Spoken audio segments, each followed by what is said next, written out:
തുടർന്നു. യാത്രക്കാർക്ക് ആശ്വാസം. സിറ്റി ജംഗ്ഷൻ ഭാഗത്തു നിന്നും മാർക്കറ്റിലേക്കും സെൻട്രൽ ജംഗ്ഷൻ ഭാഗത്തേക്കും നടന്നു പോകേണ്ട വഴിയാണിത്. നവീകരണം പൂർത്തിയായ റെയിൽവേ നടപ്പാലം. നഗരസഭ മധ്യത്തിലെ റെയിൽവേ കാൽപ്പാലം പണി കഴിഞ്ഞ് തുറന്ന് കാൽനട യാത്രക്കാർക്ക് ഏറെ ആശ്വാസം. 6 മാസത്തോളം അടച്ചിട്ട് പണി വൈകിയതും ഏറെ പ്രതിഷേധങ്ങൾക്ക് കാരണമാകും. സിറ്റി ജംഗ്ഷൻ ഭാഗത്തു നിന്നും മാർക്കറ്റിലേക്കും സെൻട്രൽ ജംഗ്ഷൻ ഭാഗത്തു നടന്നു പോകാനുള്ള വഴിയാണിത്. പാലത്തിൻ്റെ പടികളിൽ ചിലത് കാലപ്പഴക്കം മൂലം അടർന്നു വീണതോടെ റെയിൽപാലം അടച്ചത്. 20 ലക്ഷം രൂപയാണ് ഇതിനായി ചെലവുണ്ടായിരുന്നു.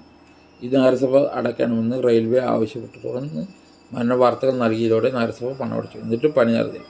ഇതോടെ പ്രതിഷേധങ്ങളും സമരങ്ങളും നടന്നു. പാലക്കാട് റെയിൽവേ ഡിവിഷൻ മാനേജർക്ക് വേഗത്തിൽ പണിയെന്ന് ആവശ്യപ്പെട്ട് നഗരസഭ അധ്യക്ഷ നിവേദനവും നൽകി.